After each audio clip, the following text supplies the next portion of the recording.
और महाराष्ट्र की राजनीति से एक तो बहुत बड़ी खबर आ रही है। शरद पवार गुट को एक बहुत बड़ा झटका लगा है। चुनाव आयोग ने अजीत पवार गुट को ही असली एनसीपी माना है। चुनाव आयोग ने अपना आदेश देते हुए साफ माना है कि अजीत पवार ग्रुप ही असली एनसीपी है। शरद पवार और अजीत पवार के बीच में ये लगातार टसल चल रहा था कि आखिर असली एनसीपी कौन है। लगातार ये दावा दोनों की तरफ से ठोका जा रहा था और अब चुनाव आयोग में कई दिन तक इस पूरे मामले में सुनवाई चली। दोनों पक्षों की दलीलों को सुना गया और अब आखिरकार चुनाव आयोग ने यह फैसला किया है कि अजीत पवार का ग्रुप ही असली एनसीपी है। हमारे साथ इस वक्त संवाददाता राजेश जुड़ चुके हैं। राजेश, पूरी जानकारी और इस पूरे मामले में दीजिए, क्योंकि लगातार दोनों के बीच में पावर टसल चल रहा था और अब सेटल कर दिया इसको चुनाव आयोग ने। एक तरफ पहले झटका जो उद्धव गुट को लगा था और वैसा ही झटका शरद पवार के गुट को लगा है। देखिए, जब उद्धव गुट के खिलाफ जो फैसला इलेक्शन कमीशन में आया था, तब से यह कयास लगाया जा रहा था कि कुछ उसी तरीके का फैसला जो है शरद पवार के खिलाफ भी आएगा, क्योंकि लेजिस्लेचर्स की जब बात होती है, विधायकों की जब बात होती है, सांसदों की जब बात होती है, तो वो उद्धव ठाकरे के पास भी नहीं थे और शरद पवार के पास भी नहीं थे। उस मामले में एकनाथ शिंदे के पास थे और इस मामले में अजीत पवार के पास थे। 41 विधायकों का समर्थन अजीत पवार के पास था। यही वजह थी कि ये कयास लगाए जा रहे थे कि शरद पवार कितनी भी दलील दे लें, लेकिन जो संख्या बल है वो अजीत पवार के पास है और यही अजीत पवार के पक्ष में गया है। और यही वजह है कि अजीत पवार को इलेक्शन सिंबल के साथ साथ चुनाव चिन्ह भी नॉमिनेट दिया गया है और पार्टी का नाम, जो पहले हम अजीत पवार गुट और शरद पवार गुट के नाम से एनसीपी को जान रहे थे, अब एनसीपी असली जो होगी वो अजीत पवार की होगी। ये इलेक्शन कमीशन ने मोहर लगा दिया है। जिस तरीके से उद्धव ठाकरे को झटका लगा था, उनके साथ भी कमोबेश यही हुआ था।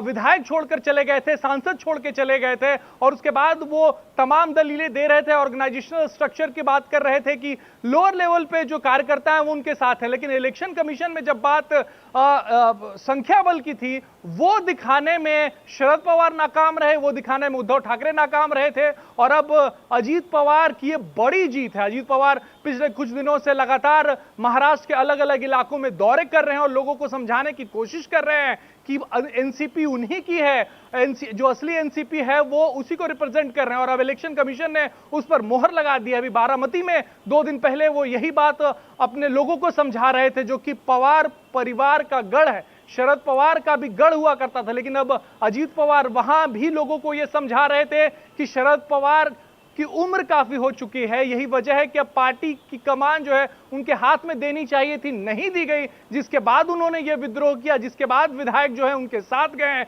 जिसके बाद यह मामला इलेक्शन कमीशन में पहुंचा और इलेक्शन कमीशन ने भी आज अजीत पवार की बात मानी है। उनके तरफ से दिए गए दलीलों को ही माना है, शरद पवार की तरफ से दिए गए दलीलों को नहीं माना है। यहां तक कि आपको बता दूं कि जितनी बार भी इलेक्शन कमीशन में मीटिंग चली, सुनवाई हुई, खुद शरद पवार वहां मौजूद रहते थे, सुप्रिया सुले मौजूद रहती थी, पार्टी के बड़े नेता मौजूद रहते थे। लेकिन इन सब के बावजूद इलेक्शन कमीशन ने फैसला जो है वो संख्या बल के आधार पर ही दिया है, लेजिस्लेचर्स के आधार पर दिया है कि 53 विधायकों में से 41 विधायक जो हैं, 41 से 42 विधायकों का समर्थन अजीत पवार के पास था और यही उनके पक्ष में गया है। गौनिका, एक सवाल यह कि दावा किया जा रहा था शरद पवार की तरफ से कि प्रेसिडेंट वो हैं और उन्हें पार्टी का, तो कौन सा संख्या बल काउंट किया गया? सांसद थे, विधायक थे, क्या पार्टी के ऑफिस बेयरर्स का भी संख्या बल आंका गया? बिल्कुल, देखिए, जैसे ही अजीत पवार का गुट अलग हुआ था शरद पवार से, उन्होंने पहली बार ही ये बात साफ कर दिया था कि पार्टी के संविधान को दरकिनार किया गया है। कभी पिछले कई सालों से कोई भी इलेक्शन जो है वो पार्टी में अंदरूनी चुनाव नहीं हुए हैं। सिर्फ किसी के सिग्नेचर से किसी को कार्यकारी अध्यक्ष, किसी को अध्यक्ष, किसी को कोषाध्यक्ष बनाया जा रहा था। यही वजह है कि शरद पवार के द्वारा जो नियुक्तियां की गई थी वो पार्टी के, यानी कि एनसीपी पार्टी के संविधान के अनुरूप नहीं थी और ये तथ्य बार बार इलेक्शन कमीशन के सामने रखा गया अजीत पवार की तरफ से, और वो बात जो है वो मानी है इलेक्शन कमीशन ने।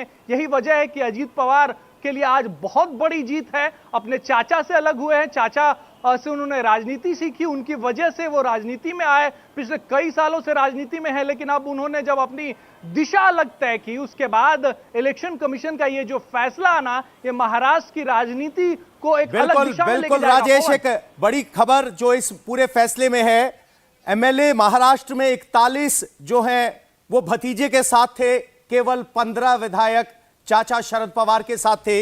ये वो आंकड़े हैं जो फैसला देने में नागालैंड, झारखंड, केरल, हर जगह सभी विधायक यहां थे। सिर्फ केरल असेंबली ऐसी थी जहां के 2 विधायक शरद पवार के थे और यही वजह रही कि अब भतीजे अजित पवार को एनसीपी की कमान और सिंबल मिला है।